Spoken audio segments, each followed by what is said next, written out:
Hello and welcome to India Business Hour. I'm Shireen Bhan. The headlines that we're tracking for you this evening. SEBI tightens the rules to curb the F&O frenzy, hikes the minimum contract size to 15 lakh rupees, increases the upfront collection of margins from traders, among others. The new rules will be implemented in a phased manner from the 20th of November. There's no reason why Kotak shouldn't be within the top 3 private sector banks. And I'm talking not only of the bank, I'm talking about our subs.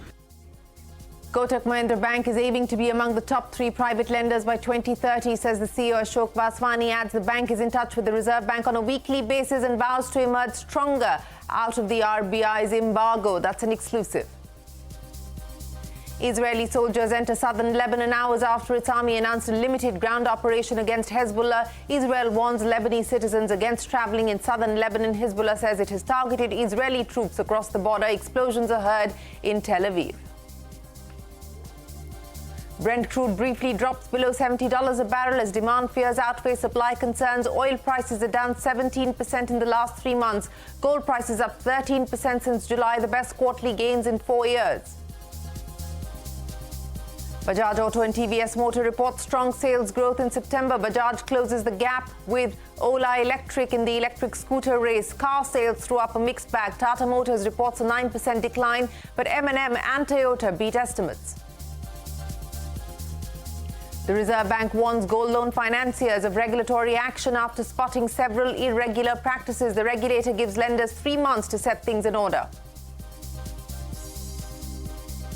Former RBI Governor C. Rangarajan expects the MPC to cut rates by 25 basis points in 2 consecutive policies. Calls for new bank licenses to ensure more competition among private banks. That's an exclusive. Industry body CII partners with the government to roll out the internship scheme announced in the budget. The head of CII Skill Development Council says 30 lakh youngsters will get the benefits of the internship scheme in phase 1. The government launches electric vehicle subsidy worth 10,900 crore rupees under the PM e-Drive scheme. Customers will get a certificate, must undergo Aadhaar verification, facial authentication and take a selfie at the dealership, which will be uploaded on the certificate. 40 constituencies in Jammu and Kashmir vote in the final phase of the assembly election. 65% voter turnout as of 5 p.m. 415 candidates in the fray, and results will be declared on the 8th of October. The Supreme Court reserves the judgment on pleas challenging the weaponisation of bulldozer demolition by state governments. Hints at laying down guidelines that will be applicable to all communities across India. Well, let's start with the market action. Wild swings on the Lal Street as the sensex and the nifty ended a volatile session with marginal losses. So we saw the sensex down just about flat, 30 points lower, the nifty down by about 13 points. The mid-cap and the small-cap index closing in the green, a 200-point up move there as far as the mid-cap index was concerned. But let's talk about the big story that the markets have been waiting for. We're coming to that in just a second, but a quick check of the commodity market action as well. Brent crude prices dropping below $70 as fears over demand have outweighed any supply concerns. In fact, crude oil prices are down 17% in the last 3 months. And gold prices, meanwhile, remain steady around record levels. In fact, gold prices have gained 13% just since July, clocking the best quarterly gains that we've seen in over 4 years. Bitcoin, that's up 8% just in September, marking its best monthly performance in over a decade. So that's the commodity and crypto market action. But let's talk about the much anticipated circular that's in from the market regulator. SEBI has come out with a new set of guidelines to curb the F&O frenzy. The measures were proposed earlier in July and discussed during yesterday's board meeting. Prashant Nair joins us with more details. Prashant, changes in line with expectations. What's the likely impact? Shireen, finally, the regulations are out. As we said, they were likely to come out today or tomorrow, and they're finally out. And I have to say, they're largely in line with expectations. So in July, SEBI had proposed 7 things. 6 out of the 7 actually have been implemented with very minor changes. So I'll start with what is going to be top of mind. Number 1, higher lot size value. This is going to be effective from the 20th of November. Basically, for index derivatives, which is Nifty, Bank Nifty, and other index derivatives, at the time of introduction, the SEBI is saying that the contract value should be between 15 and 20 lakhs at the time of introduction. At least 15 and up to 20. That is number one. This is a simple and clean measure to limit the number of people who are able to trade this, trade index derivatives. Number two, and I think a lot of interest around this, only one weekly option contract per exchange. This is also effective from the 20th of November. Remember, right now, NSE has weekly contracts, weekly option contracts on the Nifty, the Bank Nifty, the mid-cap index, and the Fin Nifty as well. BSE right now offers weekly contracts on the sensex and the BankX. NSE now will have to choose one. They'll have to drop three, only one, and that too a benchmark contract. So most likely they'll have to decide whether to keep a Nifty weekly option contract or a Bank Nifty weekly option contract. Similarly, the BSE will have to choose between the sensex and the BankX. The benchmark is the sensex, so most likely BSE will offer the sensex weekly option contract. So I think this is the one which I think is going to dominate headlines and market participants, most impacted exchanges, brokers, everybody most impacted from this one.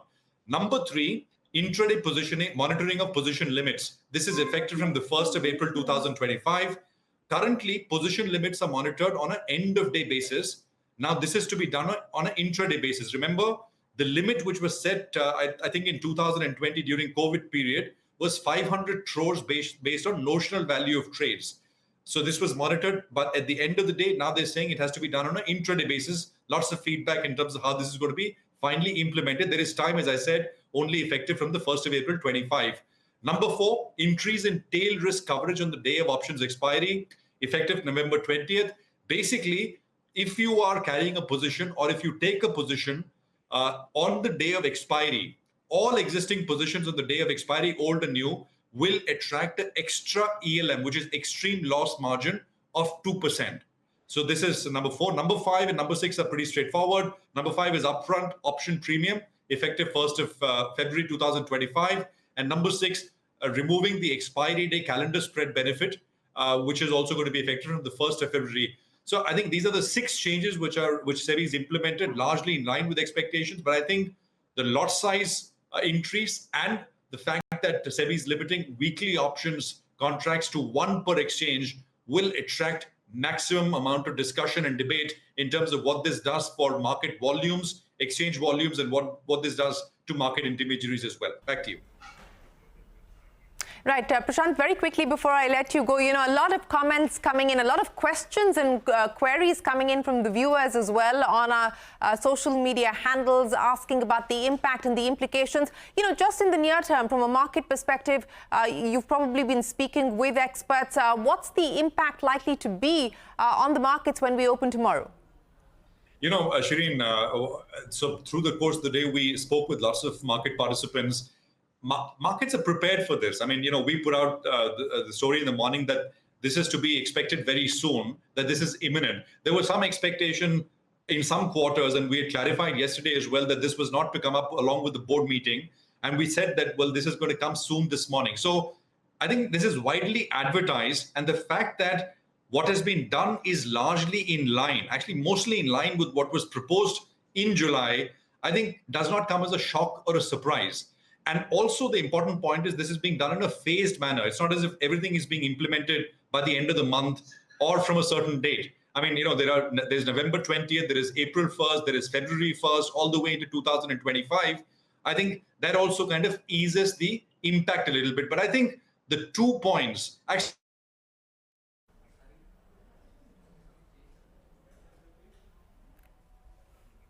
Well, Prashant was explaining to us, but again, as pointing out, largely along expected lines. This was anticipated. It's now come through. That circular is out. And of course, we will keep focusing on the implications and the impact as the markets open for trade tomorrow. But on to the big newsmaker of the day. Kotak Bank CEO Ashok Vaswani is aiming to be among India's top 3 private banks by 2030. Vaswani spoke to me in what was his first television interview since taking charge in January this year. When I asked him about the restrictions imposed by the the Reserve Bank. Vaswani said that they're in touch with the central bank on a weekly basis and has vowed to emerge stronger out of the embargo. He also said the bank will embrace both organic and inorganic growth. He kept his cards close to his chest when asked about the potential acquisition of IDBI Bank. Vaswani did say that the bank has never shied away from M&A. Kotak is a great brand. Kotak is a great platform. There's no reason why Kotak shouldn't be within the top 3 private sector banks. And I'm talking not only of the bank, I'm talking about our subs. Where our subs are within the top 5, why we can't be within the top 3, or just full stop, be within the top 5. Right? Growth and transforming for scale is exactly what this mandate is about. India has the best digital public infrastructure compared to any other place in the world. I've worked in every other place in the world. I've never seen anything like this, right? Now, obviously, that has led to the demand for digital services having gone up dramatically. And it's about the bank systems having to keep up pace with that. So we've been spending the last couple of months really focused on how we grow and make our systems foolproof. So we've taken this as an opportunity to really say how we'll really leapfrog and make our systems really resilient and relevant for the days to come. So I think we've made very, very good progress. Obviously, we've been in continuous touch with the RBI, sometimes even every week, updating them, getting their guidance, making sure we're on the right path. And I think we've made tremendous amounts of progress. It's not unusual for deposits to drop off in the first quarter because you normally end March on a pretty high. Frankly, I've worked in the US, I've worked in the UK, and deposits have pretty much stayed flat as a percentage of GDP and continued to grow all over the years, right? And there, obviously, the participation in the capital markets is much, much, much higher than in India. So this notion that suddenly, there's going to be a complete dearth of deposits and everybody's going to invest in the capital markets, overdone? I think it's overdone, right? And I think that, look, as long as there's an economy, as long as there's expenditure, as long as there's businesses, deposits will continue to kind of grow. Is the customer becoming more sophisticated and savvy? Absolutely. And that's bound to happen, right? But I don't see this situation as suddenly deposits are going to suddenly disappear. We are not shying away from M&A even today. We look at every single opportunity that comes along, and as and when the opportunity comes along and presents ourselves, we will evaluate it. But does it still make strategic sense, IDBI Bank specifically? I don't think it's hot and cooking right now. So I think when the time comes and there's talk about doing something, we will definitely look at it and evaluate. The transaction is still in, it's quite literally, from all indications from the government, it's kind of moving forward at this point in time. So does Kotak intend to take it forward or not? When the government tells us and the RBI tells us, we'll definitely have a look at it. And you can catch that exclusive interview with Kotak Mahindra Bank's MD and CEO at 9:30 p.m. right here on CNBC TV 18. The big international story that we continue to track this evening: Israel has invaded Lebanon, significantly ramping up its military offensive against Hezbollah. The Netanyahu government has called it a limited military operation, saying it will do whatever it takes to avoid a 7th October-style attack on it. Reports suggest that Israeli forces fired flares into the sky amidst heavy shelling as they were entering the region. Soldiers and military vehicles were seen assembling around the Israel-Lebanon border several hours before the incursion began. Israeli military launched more airstrikes targeting southern Beirut as well. Several neighborhoods were severely damaged in the bombing. The Israel army had ordered people to evacuate prior to the attack. According to Lebanese health ministry, at least 95 people have been killed in the last 24 hours. Lebanon's prime minister has urged the UN to provide aid for 1 million people who were displaced by the attack. Israel has claimed the Houthis, the Yemen-based militant group, targeted Israeli army bases in Tel Aviv. Israel is claimed to have retaliated with drone strikes. Explosions heard around the region. However, there have been no reports of casualties or damage so far. Along Israel's northern border, against the threat Hezbollah poses to civilians in northern Israel. These localized ground raids will target Hezbollah strongholds that threaten Israeli towns, kibbutzim, and communities along our border. Meanwhile, Israel continues its military operations in Gaza. The IDF struck a refugee camp in central Gaza, killing at least 13 people, 7 of them children. Israeli forces have also carried out military raids in Palestinian West Bank. Reports say that a 25-year-old man was shot and arrests were carried out in the region.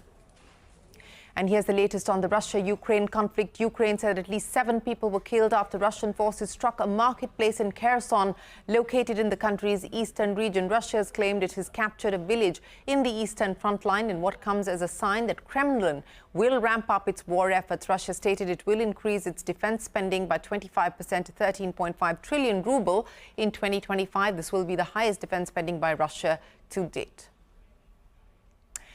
Well, back home, the newsmakers. Former central bank governor C. Rangarajan believes the RBI could be cautious and cut rates by 25 basis points instead of a big 50 basis point cut. Speaking with my colleague Parikshit Luthra, Rangarajan said inflation is on the decline. The Reserve Bank has the room to ease rates. He's also called for new bank licenses to ensure that there's more competition among private banks. Take a look. 2 6-week periods during which the inflation rate has fallen, that can give a lead to cut the repo rate. Choice is between 25 basis points and 50 basis points. If you want to be cautious, we can cut 25 and store something for the next time, or we can take front-loaded cut of deeper thing. There are 2 ways of creating competition in the system. One is really letting new private sector banks to come in. The other is privatize some of the nationalized banks or increase the private content in the national. We have now reached a stage in which we should really be able to get more banks in the private sector. So I would really say that let an atmosphere and environment be created where new private entities can enter. Well, that's the former RBI governor. And speaking of the RBI, it has flagged irregularities in the processing of loans against gold jewellery by several banks and NBFCs. The regulator has given lenders 3 months to adhere to the guidelines. The RBI said that non-compliance could attract supervisory action. Up next on India Business Hour, how the Supreme Court saved the IIT dream of an 18-year-old Dalit student from UP. A special report coming up. Catch all of CNBC TV 18's news and updates on Facebook, X, Threads, Instagram and JioCinema.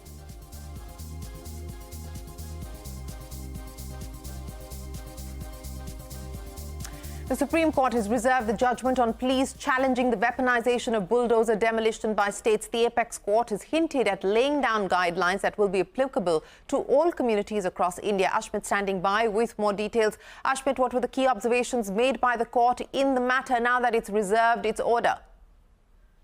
Well, after nearly a 2-hour-long hearing, the Apex Court reserving its judgment, clarifying that it will be issuing guidelines that will be applicable across the country to across all states as well as all religious communities. The Apex Court was particular in pointing that out. All of this on the back of various petitions being filed before the Apex Court, pointing out cases of quote-unquote bulldozer justice being followed in states such as UP, Rajasthan, Madhya Pradesh. And these are some of the concerns that were highlighted by the petitioners, that there is a weaponization of municipal laws, that demolitions are being done in a way so as to target people who have been accused of crimes such as rioting, that there is no remedy, there is no legal remedy made available to these persons, and that this is being even brandished by politicians as a case of swift justice. Now, the Apex Court made various observations. Number one, the Supreme Court observed that it is secular in nature. The guidelines that will be issued will be applicable to all religious communities, and also pointing out that demolitions should not be used in a way to target people who have been accused of a crime, going in to say that demolition should only be done in cases where there is, in fact, a violation of municipal laws. And even in that situation, there needs to be due process followed,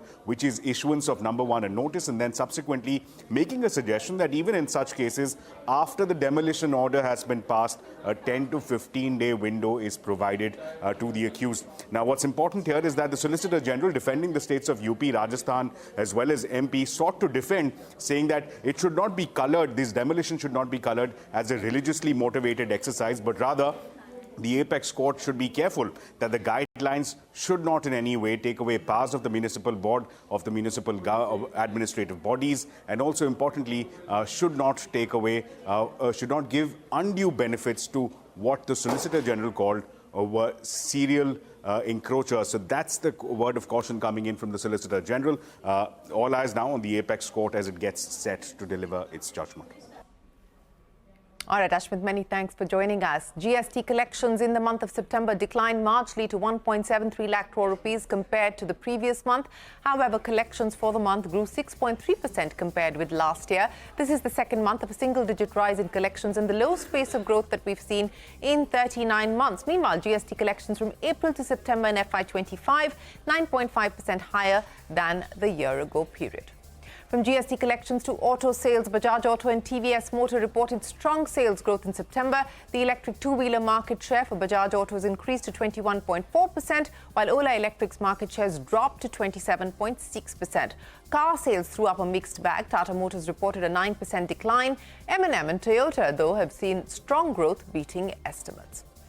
Well, the government has launched the PM e-Drive subsidy scheme with an outlay of 10,900 crore rupees. Customers purchasing electric vehicles will now get a certificate from the dealer. They will also have to upload a mandatory selfie at the dealership, which will be uploaded on the certificate. Pariksha joins us now with the details. Pariksha, take us through the contours of the scheme and the certificate.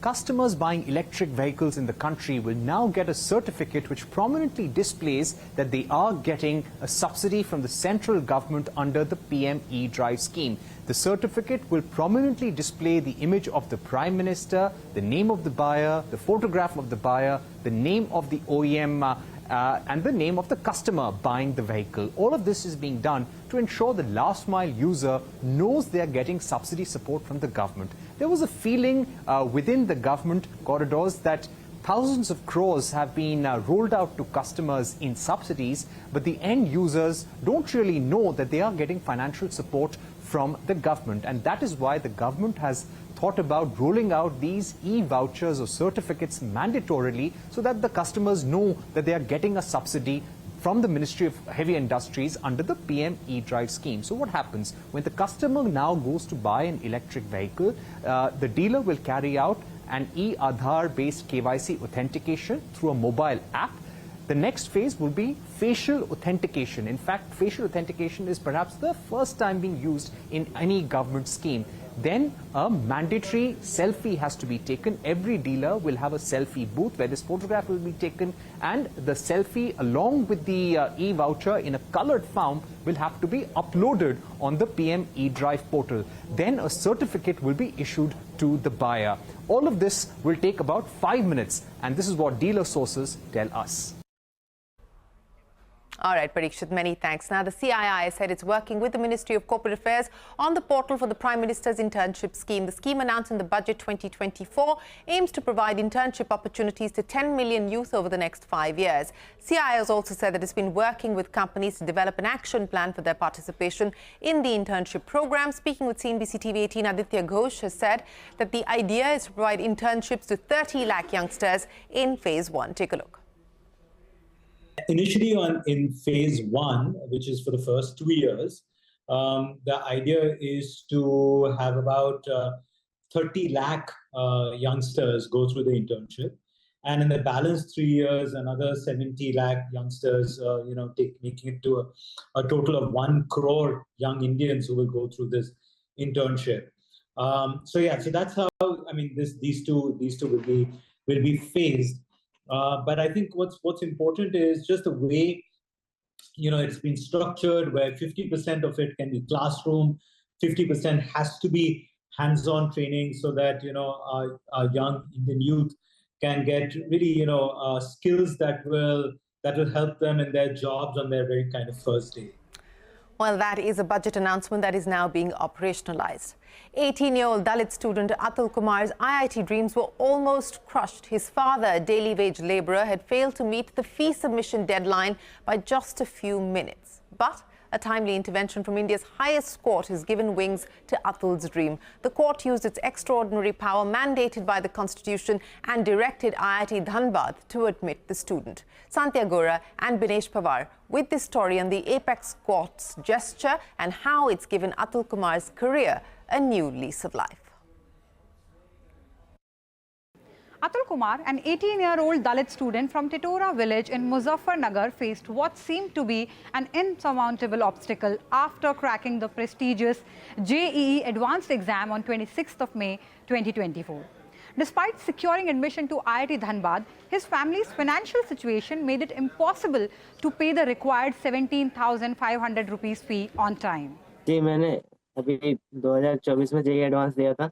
अब JEE उसमें तो जो 20 जून को IIT Dhanbad में electrical allot हो गई थी. ये फिर 24 जून को फीस पे करनी थी, वो हो नहीं पाई टेक्निकल इशू, और इस वजह से क्योंकि फीस की दिक्कत थी आखिरी टाइम पे इंतजाम हो पाया था. Atul's father is a labourer, and despite their best efforts, the family couldn't collect enough money before the deadline. The villagers also pulled in, but it didn't help.